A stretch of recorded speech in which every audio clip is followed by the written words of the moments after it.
If you cut me, you go see blood. And if you squeeze me, you go feel the love. We are one people under the sun, one nation under the law. So who feel the black? Who feel the white? I don't know. But it's set till tomorrow night. Who feel the wrong? Who feel the right? Come and go.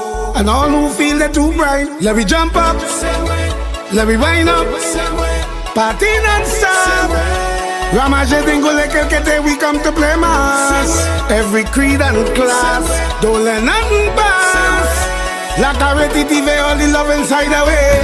First woman Prime Minister, first woman Attorney General, first woman to chair the Commonwealth of 54 nations, first woman opposition leader. Welcome KPB Plus, solid everywhere. Like a ready TV, all the love inside away.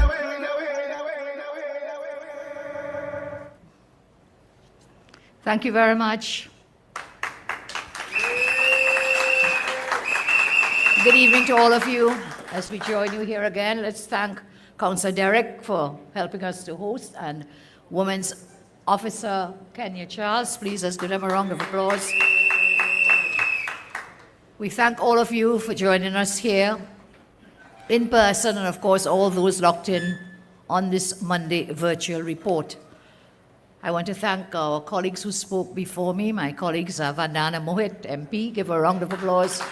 MP Saddam, MP Rishi, and MP Ratiram. So we had a great going, a good build-up as we continue to report to you, as we try to do as often as we can. And these meetings are so very vital. They're very critical because this gives us a space to discuss very serious issues facing our nation.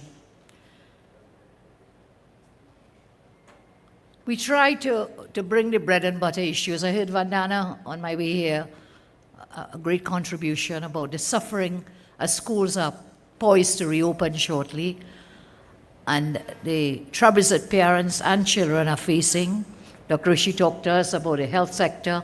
Of course, MP Ratiram about agriculture and so on, and Saddam, a most worrisome issue dealing with crime. And he said that he played a little clip where the minister said he would be silent, but actually he was talking, saying he would be silent. So he wasn't silent, lies as usual. So he's silent and sleeping on the job. And I do believe, when we look at the stats I'll share with you again, that Heinz has to go now. We are the most murderous state in our country. Our party has always been and will always be the voice of the common man. We'll forever continue to speak to you on the issues that affect the majority of our citizens. When others fail to speak out and they get more busy attacking the UNC when the UNC is not in government, I think they have their priorities totally disorganized. I see some people stepping out there and their attacks are on the UNC when it should be this government. They are the ones who were voted or not voted to govern. And so we will not be silent, we'll continue to speak out to you.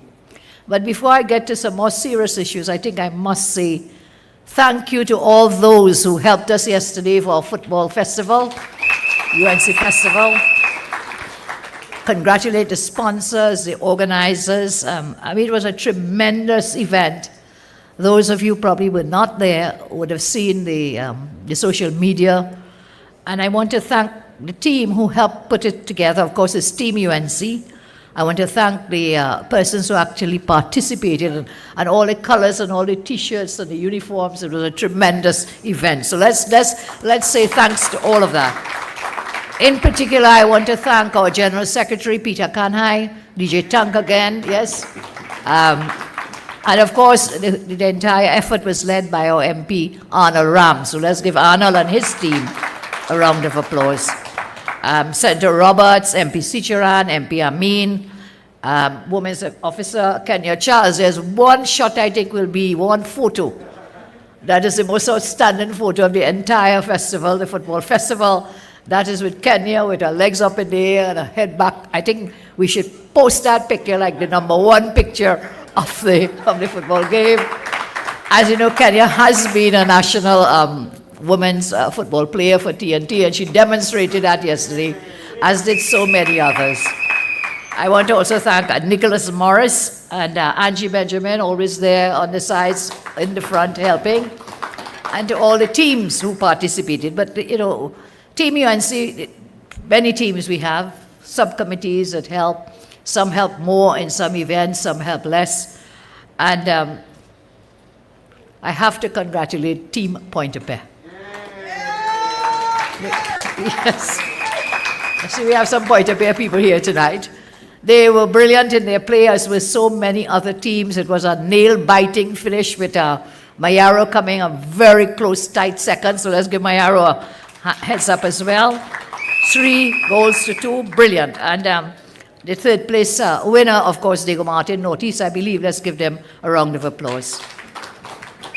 I want to thank Mr. Anil Maraj of Sultan Drinks, one of our major sponsors. Let's give it up, one of the major sponsors for yesterday's event. And let's take a moment, let's look at a short video of yesterday's events. I'm at a happy place in my life, and it can't change. And I just come out here to do right. So whether day or night, I will never ever change. I'm at a happy place every way I go. I'm at a happy place, never ever change.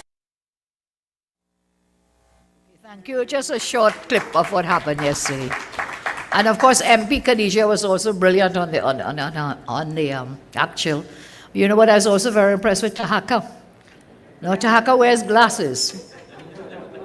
But yesterday, we had an exhibition game with some of our former national players. Let's thank that team as well, our national players who participated.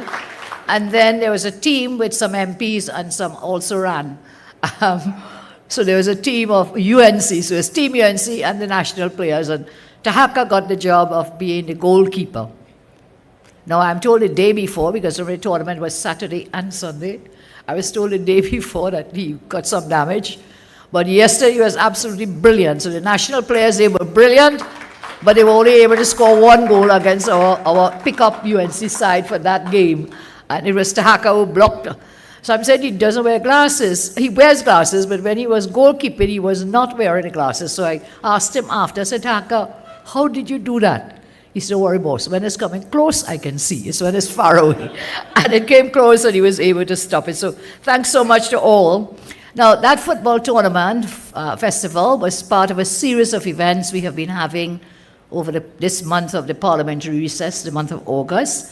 We started off with the cricket competition hosted by the constituency of my own constituency, Siparia, and some guys there were very helpful. I want to thank in particular Keston and his team, and Usha and her team for making that cricket event a successful one. That was then followed by our Emancipation Day celebrations, and then we had the football event, and we'll have others. And how could I forget that family day? It was a great, great family day, brilliant. So we've had all these in the month of August, as we had the just before August and during August, during the parliamentary recess. And you'll say, well, where's the UNC having all these sports days and family days and so on? The answer is a very simple one. A family that prays together stays together. And a family that plays together also stays together. And that gives us the bonding and the camaraderie, to be shared with each other. So it's not just standing here on virtual reports and raising serious issues. We also have that bonding and working together. And for those of you who have missed out, we have more to come. We will launch a series of, I'm told it's called an All Fours League. Am I correct? Is that proper word? A competition throughout the country, again, to create that bonding and sharing and spending time together. So we will launch that very soon. And then on a more serious note, we will begin our budget consultations. I have a team working on that. MP Tanku, our economist, and MP Saddam are the main drivers behind that, and we'll share more with you on those consultations, because we are heading up and preparing for what the government has said they will have is an early budget. So we say how early that early is. We know they have the spotlight on the economy on the 2nd of September, and of course we will be ready to answer all the lies that they'll be coming with, and I'll share some more of that with you. So we are all one family. We live in one community. We live in Trinidad and Tobago. In spite of the many differences we may have, we have more in common than we have that is different. Building our nation requires building families and communities. So I want to encourage all of you, no matter where you are, to get actively involved in your neighborhoods, to get actively involved in your communities, help to organize an event, a sport tournament, culture, any event that will bring people together in a way that is kind, sharing, and helpful. So in your own communities, as we are doing and trying to spread throughout the country, I ask each of you in your own communities, get involved, do something, help your community. Remember when you were growing up how it was. You know, we keep saying the old time days, bring back the old time days. Yes, there were some good things about the old time days. There were some not so good things, but there were some good days. I remember as a young person, as a girl growing up in Siparia, the community would get together. I was very blessed because I lived just opposite the big savannah in Siparia, in the heart of Siparia. So every event that was happening, I was just opposite the savannah. And it was wonderful to see the amount of events that used to be held at that ground, that savannah. When I became Prime Minister, I was able to help to develop that into a proper ground in Siparia, with a little stadium, a pavilion, and other things. And we trusted more events is taking place there. And behind my house, so in front of my house, over the road was a Siparia Savannah, sports ground. You'll have races, you had bicycle things, you had independence celebrations, you had Better Village, all the things would be taking place right here. Behind my house was the Deltones steel pan yard. So it was a great mix, you know. I think I was a very blessed person to grow up in a place like Siparia, to grow up in a place, Trinidad and Tobago, because whilst we have that diversity, we have also sharing, as I say, so much that we all have in common. So I heard Rowley now is talking about a new society. I have no idea what he is talking about. I doubt he even knows what he is talking about. As with everything else, he uses the buzzwords and then will not give the details or will not see any implementation. We are still waiting to hear about public health emergency and the fight against crime. So if by new society Rowley means one where families are struggling to pay bills, where pensioners are struggling to buy food, where young people want to migrate because there are no new opportunities for them, well, Rowley, mission accomplished. If that's the new society you are talking about, you appear to be making your own new society. I think Vandana spent quite some time on the ills facing people at this time. I think what we need to is to get back to some of the traditional values we used to have.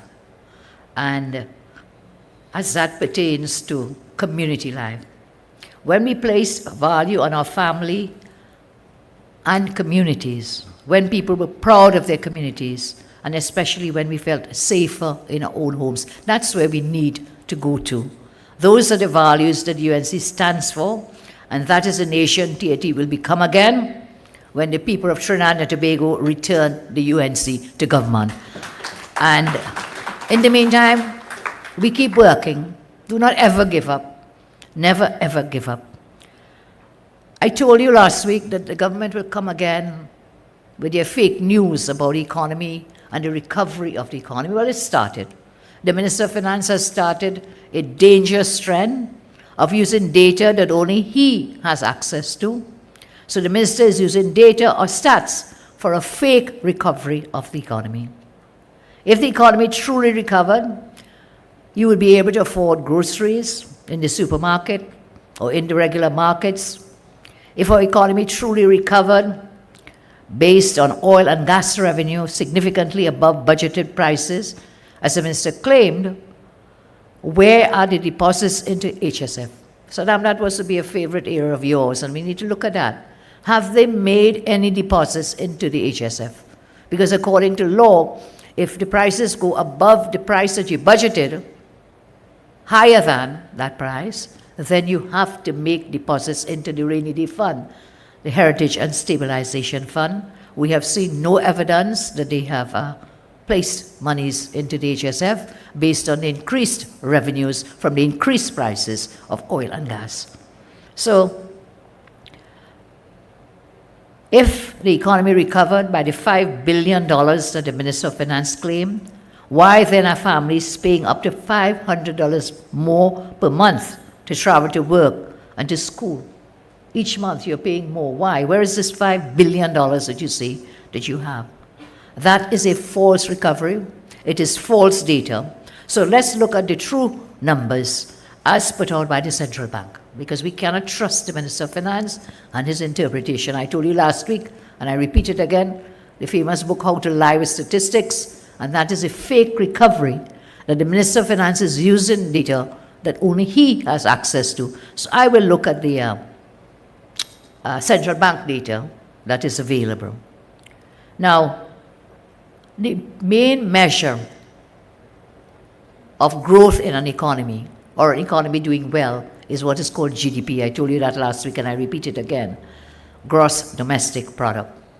You will see that our GDP, which measures the total output of the economy, and if you see the trend that this shows, and you'll see the table there up on the screen, has declined in the 7 years that this government has been in office.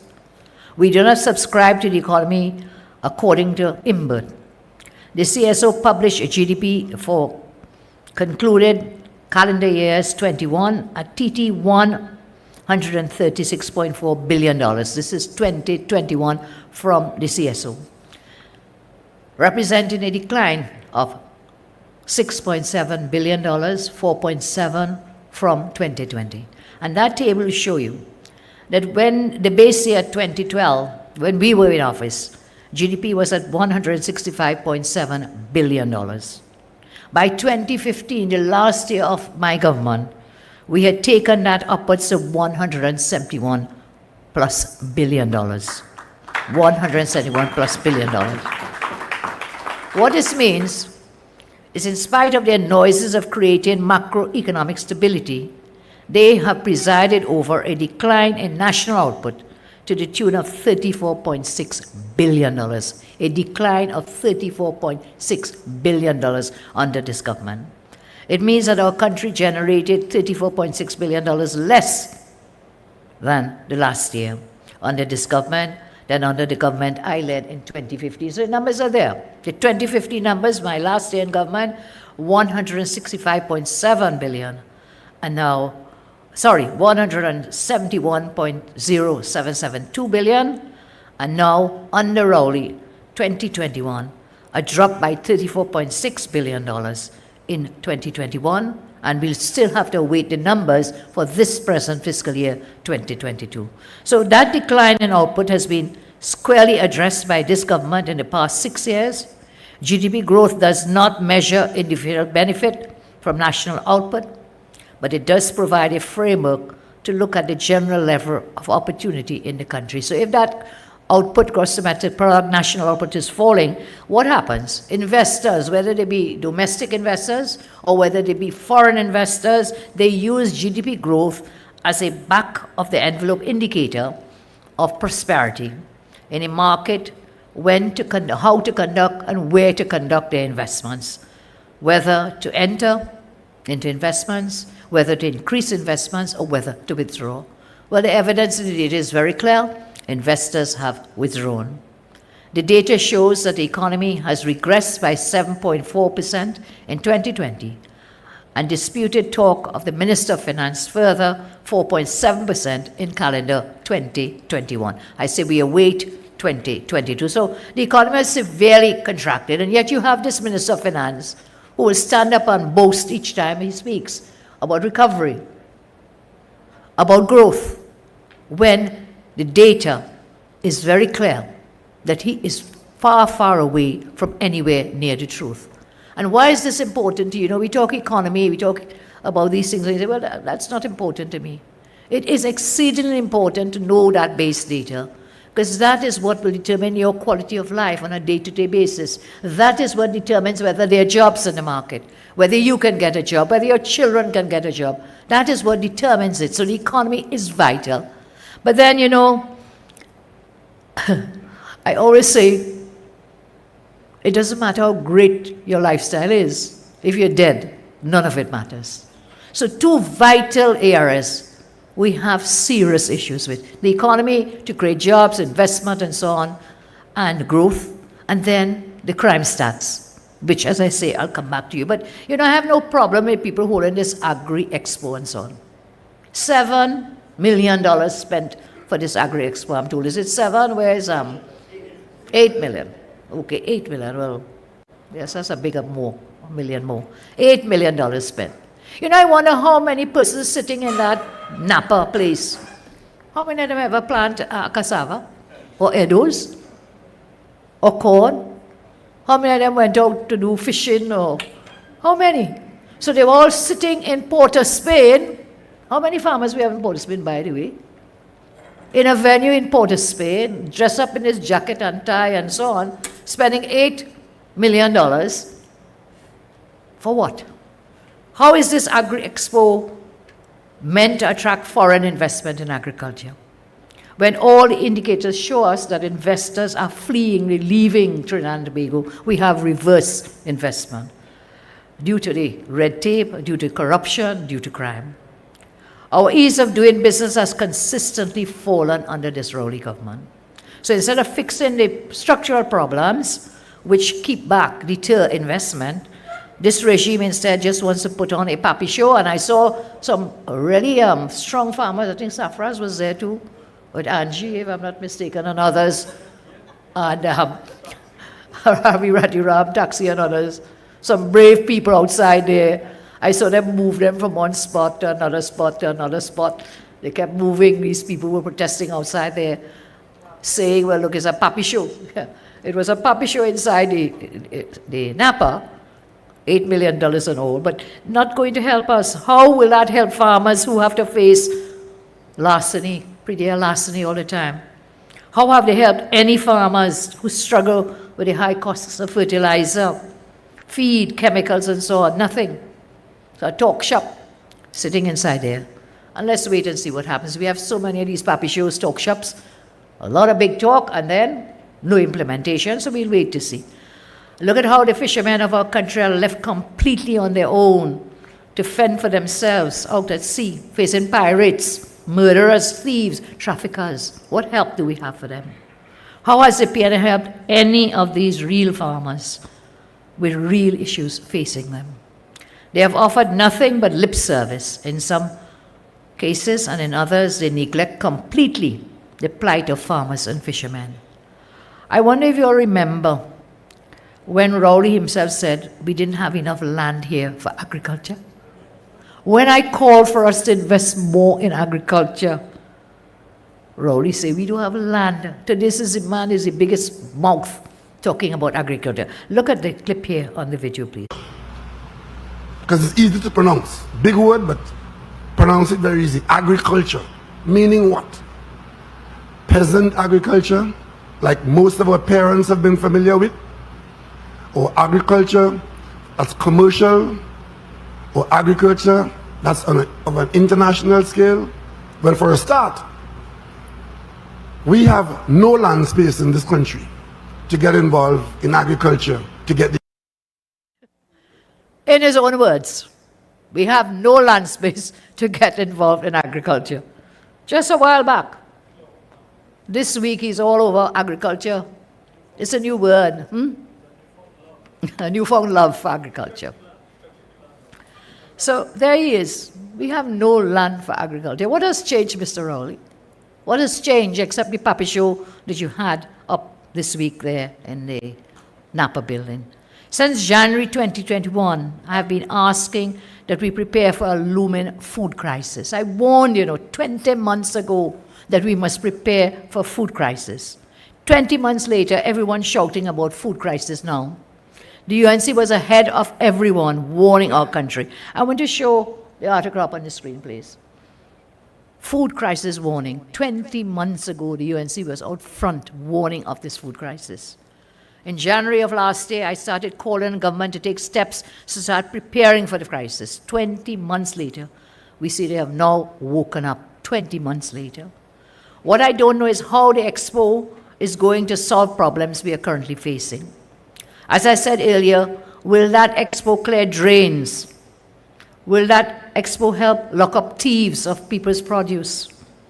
We need real hard solutions to help our agri-sector, and not just that pappy show that took place last week. Nothing, I say, will come of that event. Why is it that only a UNC government will recognize a food crisis? Why must it be that only a UNC government recognize the need that food must be VAT-free? Remember, we took out thousands of items, 7,000 food items, no VAT. The PNM came and fooled people and said they will reduce VAT from 15% to 12%. But they put it back on the 7,000 food items. And that's what they did. So when you look at their estimated revenues, even though they were saying they're going to take it down to 12%, they were still estimating the same amount to be collected from VAT because it was a lie, it was a sham, it was a fake news to feed to the population to vote for them. What I don't know is, I say, how will the expo help? Why is it then 20 months ago when we started this narrative about food crisis, calling for steps, nothing happened? And therefore, my friends, we have to say, they must call that election now. They must call election now. Time for talk is done. Now, every year in the budget, MPs, you all remember, they kept saying they're giving 500 million to the agricultural sector.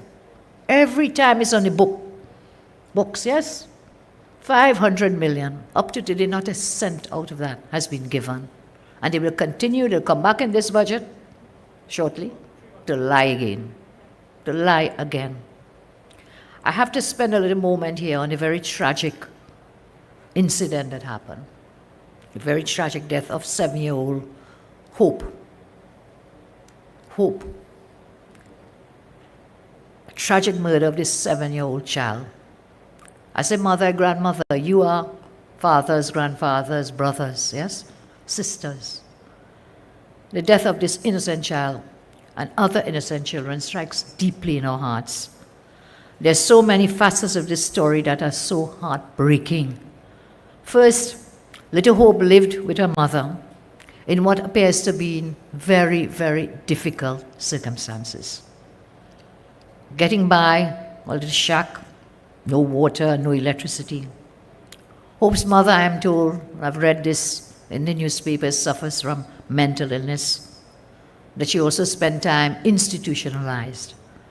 The Sunday editorial described this story as a textbook, and I quote, a textbook case of how people in desperate need of help fall through the cracks with tragic consequences, end of quote. So how is it possible that even after Hope's mother was institutionalized with serious mental illness, no arm of our social services detected the dangerous situation in which little Hope existed? How come? No arm of our social institutions or governmental institutions. This tragedy demands an urgent and immediate procedural audit of the workings of the Ministry of Social Development and especially the Children's Authority. We are told that the perpetrator of that heinous crime has been identified. However, it is clear that institutions meant to guard and safeguard children like Hope and work in their interests failed. Those institutions must be held to account.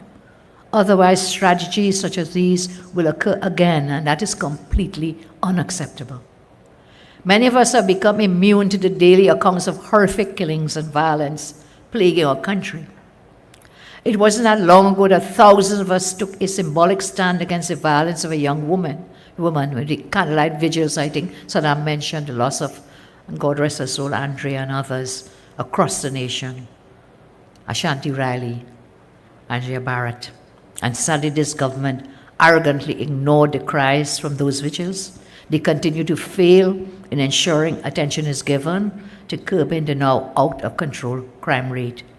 Recently, you all remember, there was this big uproar, national uproar, when the Judith Jones report exposed the horrific abuse occurring in our children's homes. And again, what has happened? Has anything happened since then? Committee set up for implementation of recommendations out of that Judith Jones report. No action to date has been taken by government. And they will come to you to cry. The only action they took was to drag up the Siparia report 30 years ago, to take blame of themselves, to go back 30 years when you had Justice Jones' report before you.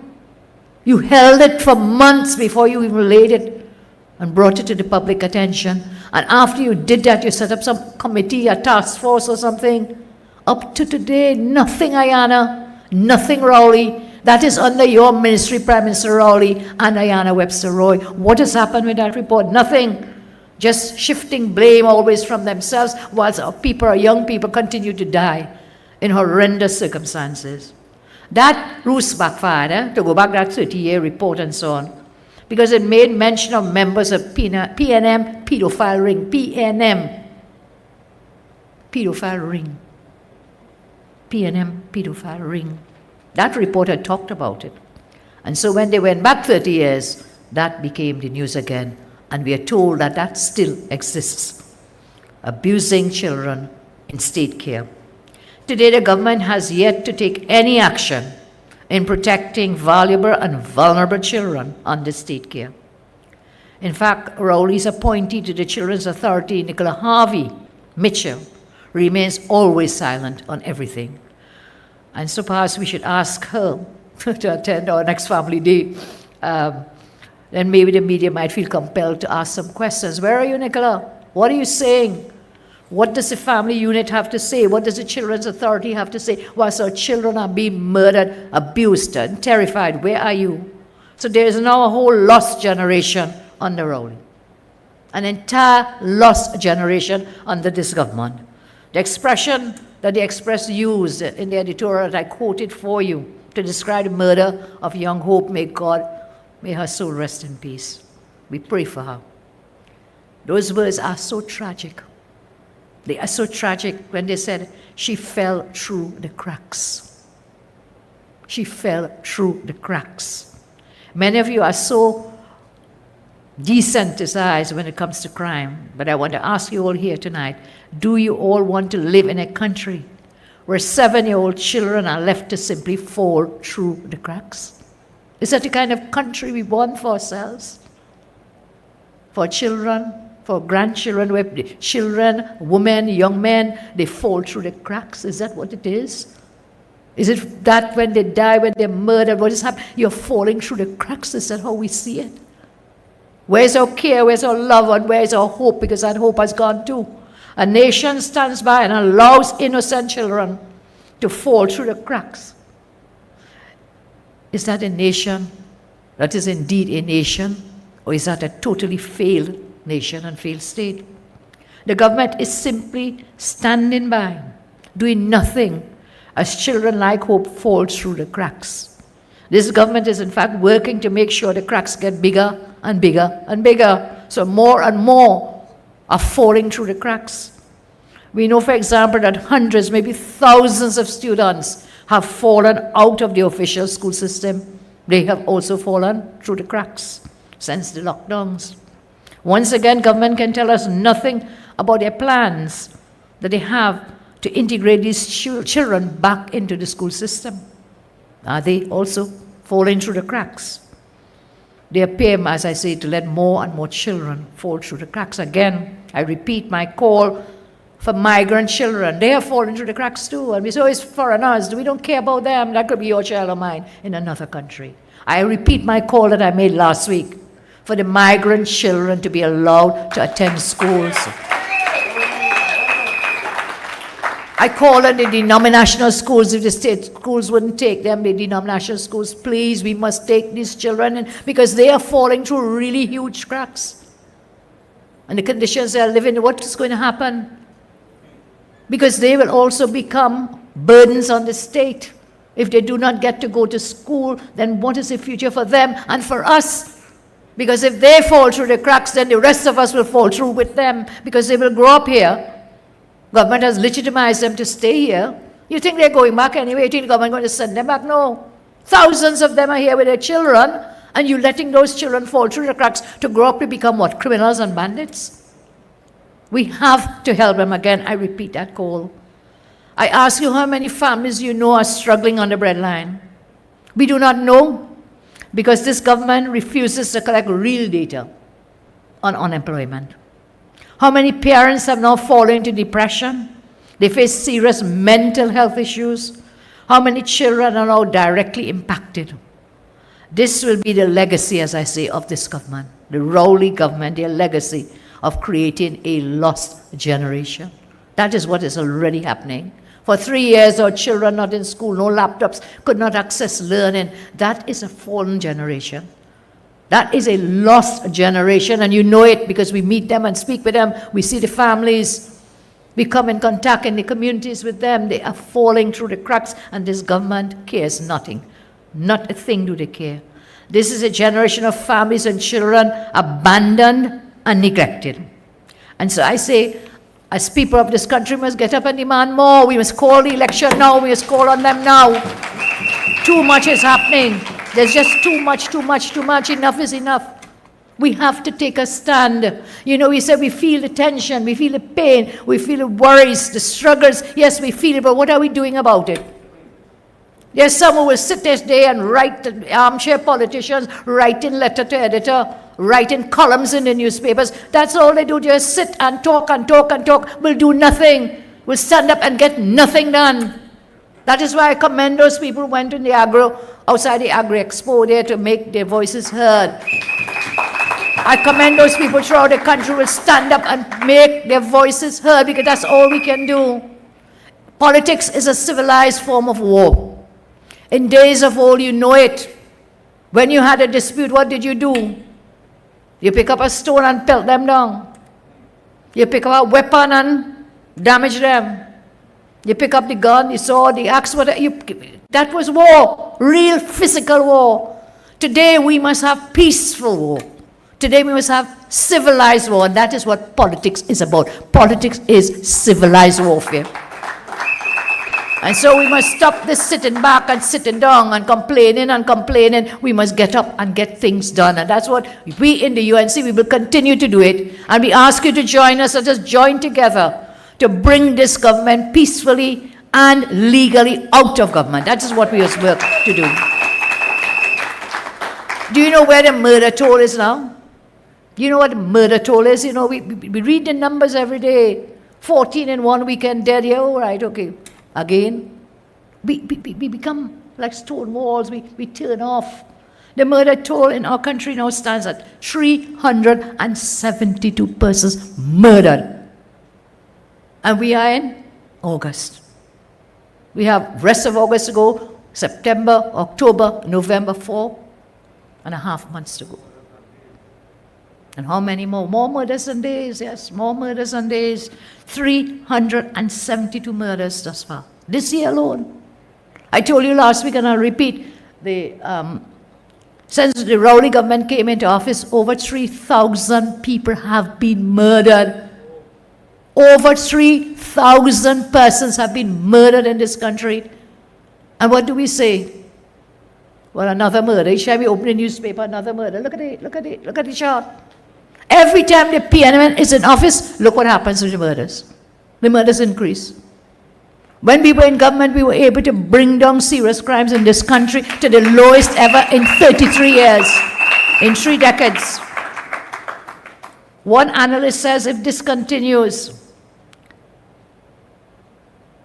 we are on a course to record the highest murder rate in the history of our country this year. If this continues, if this is allowed to continue. One analyst says that if current trends continue, murders will reach 710 per year. 710, can you imagine what that is? And what is this government doing? The man silent, as Saddam showed the clip, he will remain silent. Not only does he remain silent, I wish I had the clip to show you, he lied down in Parliament sleeping. Sleeping on the job. Useless. I will show this graph every time I speak about crime to remind you that the safest time this country ever experienced was under a UNC government.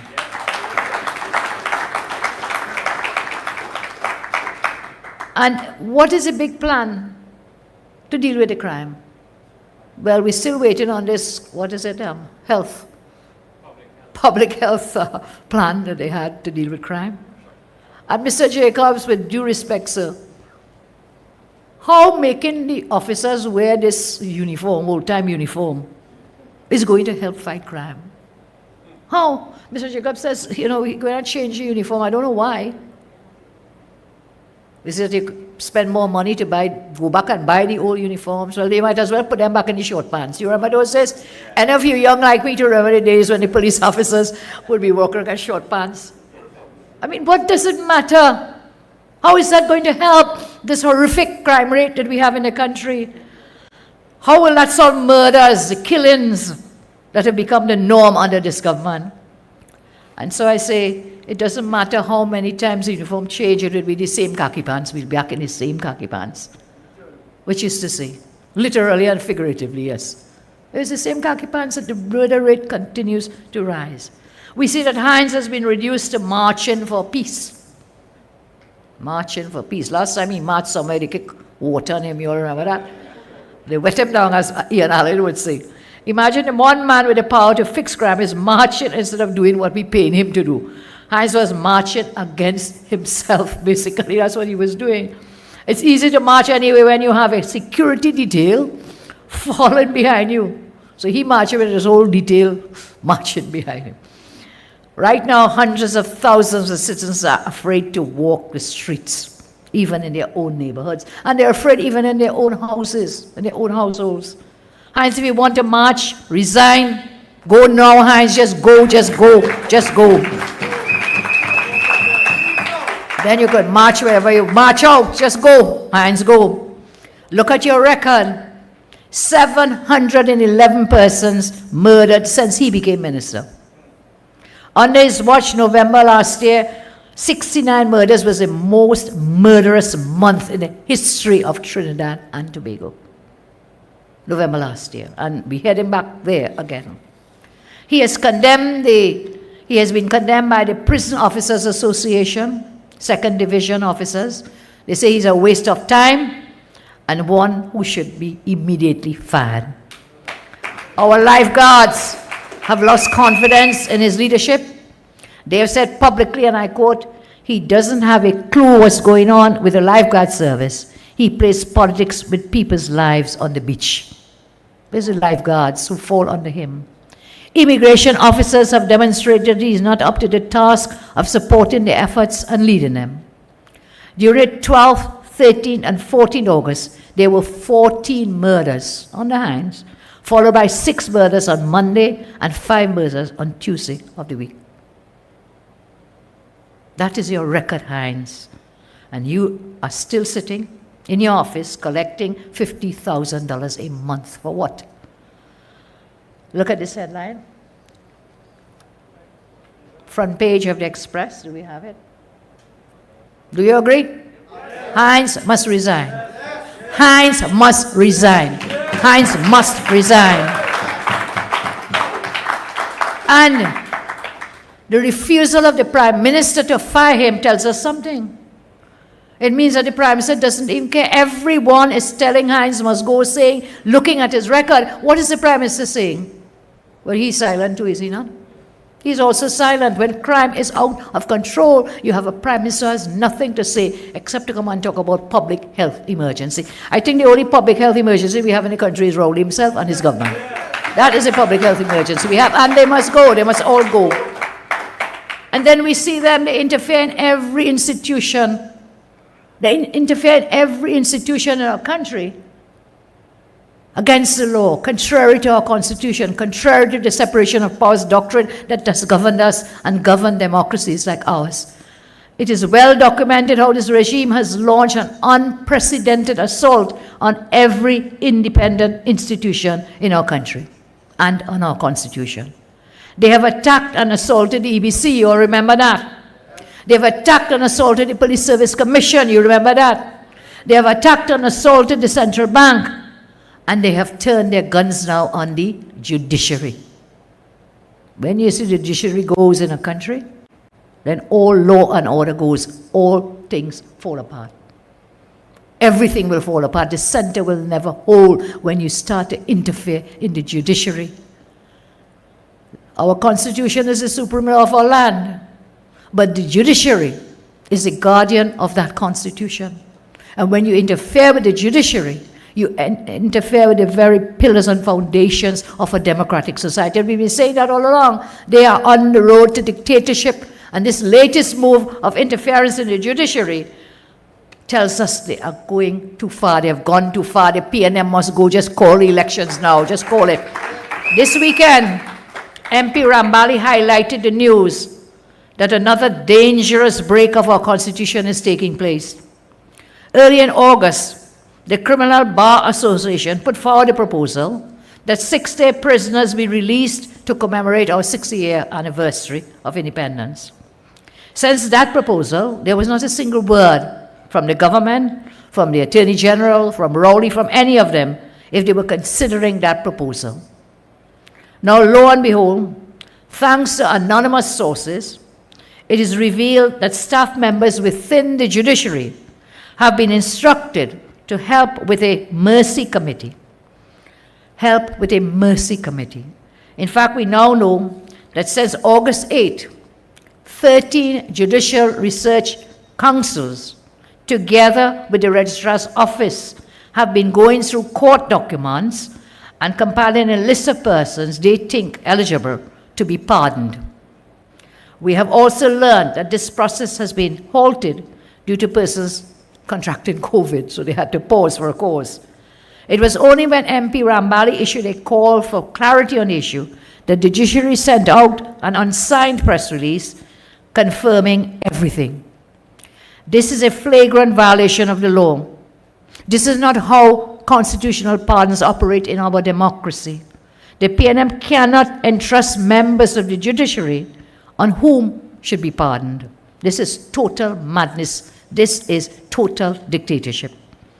I say thank God for UNC's virtual report, because it's only due to the UNC that the nation learns of what is being done in secret. The law, when it comes to the Mercy Committee, is crystal clear. Crystal clear. The power of pardon is governed by the conjoint effects of sections 87, 88, and 89 of our Constitution. They provide in those sections for the President of the Republic to act on the advice of a minister designated by the President, acting in accordance with the advice of the Prime Minister, and you have an advisory committee called the Mercy Committee to advise the minister on the exercise of this power. And so you cannot take officers in the judiciary to do this job. There's a constitutional process that must be followed. You cannot interfere in the workings of a constitutional mercy committee, an advisory committee, a mercy committee to operate. That structure has been provided for in the Constitution. Again, I say you have no part in interfering or calling upon the judiciary to do this job for you. This government is completely out of control. They have destroyed, as I said, the Police Service Commission, the integrity of the EBC, destroyed the independence of the central bank, and now judiciary of Trinidad and Tobago. The judiciary too must come clean with the people of TNT and tell us who that official is, who asked them to use their officers to compile this list. Was it the same official who sabotaged the Police Service Commission at President's house? Was it Rowley himself who was given this instruction to the judiciary? And if that is so, then this is a total shameless, out-of-control government, total dictatorship of a government. So as I close tonight, I want to tell you, wherever the right is, we will be there. We will do what is right to all manner of men and women in our country. And so, remember, we must never, ever give up. I need to make a few announcements for you. Remember again, the deadline for nominations for constituency executive elections, 26 August 2022. For local government councillors, the deadline for nominations, 2nd September 2022. Aldermen, deadline for nominations or applications, 2nd September 2022. Youth Arm elections, deadline nominations, 9th September 2022. Women's Arm elections, deadline for nominations, 9th September 2022. I ask you to look out for Tasarama this Saturday, have some fun. The finals will be at Fun Splash Saturday, 27th August. So please go and have some fun and enjoy the culture of the Tasarama. Our public budget consultations are as follows. Week 1, Thursday, 25th August 2022. Chaguanas Borough Corporation and Vancouver Tabaki Talparo Corporation will post the links. Is this what is in Visit Saddam and Tanko? I saw him somewhere.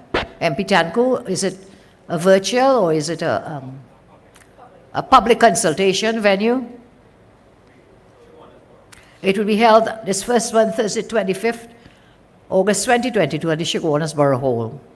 Saturday, 27th August 2022, conjoint Princestown Regional Corporation and Mayaro Regional Corporation. Venue, please. To be announced, so keep checking our social media posts. Week 2, Thursday, 1st September, Samuel Laventil and the Diego Martin and Portispan Corporations. And Saturday, 3rd September 2022, Sani Grande Corporation. So we'll post these up on our sites and venues will be shared with you. So once again, I tell you, whenever the night is at the darkest hour, always remember that the sun is just about to shine through. After every dark night, the sun always rises again. The Express headline describing the tragic events of the past weekend as a killing of hope. But please remember, we must never ever give up hope.